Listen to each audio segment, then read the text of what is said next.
खुलुमबाय आं प्रमद खाख्लारि नोंथांमोनखौ आंनि चेनेलाव बयखौबो बरायबाय। दिनै आं नोंथांमोननि थाखाय माखासे गोनांथार रादाब लानानै फैदों। अन्नानै भिडिअखौ जोबजासिम नायलां। गिबि रादाबाव दङ गलाघाट जिल्लानि उरियामघाटआव हाग्रानि बिस गोनां मैखुन जानानै गंनै नखरनि गासै 7 सुबुंफोरा लोमजानाय जानानै फाहामथाय लागासिनो। बिनिनो गंसे नखरा बर' नखर। बे जाथाया गलाघाट जिल्लानि उरियामघाटआव जादों। मिथिनो मोननाय बादिब्ला बे गंनैबो नखरा थांनाय हराव हाग्रानि बिस गोनां मैखुन जानानै खिनाय गोबानाय जायो। बे 7 सुबुंफोरनि गेजेराव सास्निखौ साहेद कुशवाल कनवार सिभिल हस्पिटालाव थिसनो आरो सासेखौ जरहाटनि देहा फाहामसालियाव थिसनो। हाग्रानि मैखुन जाना जब्रा जानाय नखरसेखौ उरियामघाट जुरदाङालनि बबिता खाख्लारि, सम्पा खाख्लारि, सीता खाख्लारि आरो मनिषा खाख्लारि आरो गुबुन गंसे नखरखौ उरियामघाट बागानबारिनि हिरामाना गार्ग, महेश्वर गार्ग, दिलमन गार्ग आरो लकेश्वरी गार्ग होनना सिनायथिनाय जादों। जब्रा जानाय गासै 7 सुबुंफोरखौ दायो फाहामथाय होगासिनो होनना मिथिनो मोननाय जादों। तेजपुराव दरं फरायसालिमानि सासे फरायसाया गावनि जिउखौ फोजोबना लादों। दरं फरायसालिमानि जुल'जि बिफाननि 6थि सेमिस्टारनि फरायसा नुपुर बर'आखौ जिउ फोजोबना लानाय थासारियाव तेजपुरनि गरपरा सुबुरियाव बोखांनो हायो। दिनै नुपुर बर'आ डिबि बयस पिजिआव थांनाय 3 दाननिफ्रायनो थाबाय दंमोन।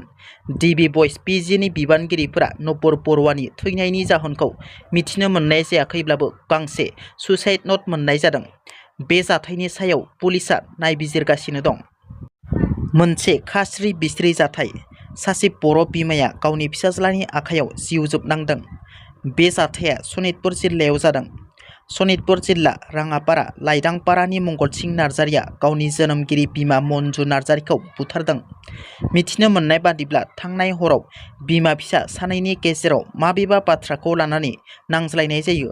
नांज्लायनाया बारा जानायाव फिसाज्ला मंगलसिं नार्जारिया रागा जोंखांनानै लावथिजों बिमाखौ बुयै बुयै खर' बोखावनानै बुथारो। बे जाथायखौ खालामना मंगलसिं नार्जारिया न'निफ्राय खारखोमालाङो। बे जाथायखौ पुलिसआ खौरां मोननानै जाथायथिलियाव थांना बिमानि गोथै देहाखौ राङापारा पुलिस थानायाव लानानै थाङो आरो दायनिगिरि फिसाज्ला मंगलसिं नार्जारिखौ पुलिसआ नागिरनानै हमनो हायो। आसामनि सिलचराव मोनसे बिखा खामथावना जाथाय। बिमा बिफा सानैबो गावनि 3 बोसोरनि असे फिसाजोनि मोदोम आरो गोदोनायाव थाव गुदुं लुनानै होदों गाबबाय थानायनि थाखाय। बे जाथायखौ खालामनानै अन्थाइ बिखा बिमा बिफा सानैबो खारखोमालाङो। उनाव ओनसोलनि सुबुंफोरा मिथिनानै उन्दै गथ'खौ बोखांना जायगानि सुबुंफोरनि मददाव बिमा बिफा सानैखौबो हमनानै पुलिसनो खौरां हरो। जाथायनि बागै पुलिसनो खौरां हरनायनि उनाव पुलिसआ जाथायथिलियाव फैनानै दायनिगिरि बिफा राजदीप दास आरो बिमाखौ खायो आरो जखम जानाय उन्दै गथ'खौ सिलचर मेडिकेल कलेज एन्ड हस्पिटालाव थिसननाय जायो। मिथिनो मोननाय बादिब्ला बे नखरा सनाइरडनि गंसे भारा न'आव थायोमोन।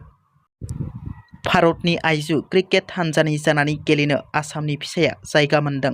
खोला आफ्रिकानि हेंथायै गेलेनो गोनां ODI आरो T20 टेस्टनि थाखाय भारतनि आइजो क्रिकेट हानजायाव आसामनि विकेट किपार उमा छेत्रीया गेलेनो जायगा मोननाया आसामनि थाखाय थारैनो गोग्गाथाव खौरां, लोगोसे गोबां लाइमोनफोरनि थाखाय थुलुंगाथाव। गुजरातनि साकारिया बास स्टेशनाव मोनसे गिख्रंथाव जाब्रबथाय। बे जाथायाव गासै 3 सुबुंनि जिउ खहा जायो आरो 30 सुबुंफोरा जखम जायो। गंनै बासनि गेजेराव मोगा-मोगि सौग्रावलायनायाव बे गिख्रंथाव जाथाया जायो। मालपुरनिफ्राय गोख्रै खारथेजों फैनाय गंसे बासआ मदासानिफ्राय मालपुर फारसे थांबाय थानाय गंसे बासजों सौग्रावफैयो। जाउनाव 3 सुबुंनि जिउ खहा जायो आरो 30 जखम जायो। जखम जानाय सुबुंफोरखौ जायगानि देहा फाहामसालियाव थिसननाय जायो। दिनैनि रादाबा एसेनोसै। नोंथांमोना जुदि आंनि रादाबखौ खोनासंनानै मोजां मोनदोंब्ला अन्नानै लाइक, शेयार आरो साबस्क्राइब खालामनो दाबाव, लोगोसे बेल आइकनखौ थुनो दाबाव, जाहाथे आंनि गोदान भिडिअआ नोंथांमोननिसिम थाबैनो सहैनो हायो। गोजोन्थों। जै बर' हारिनि।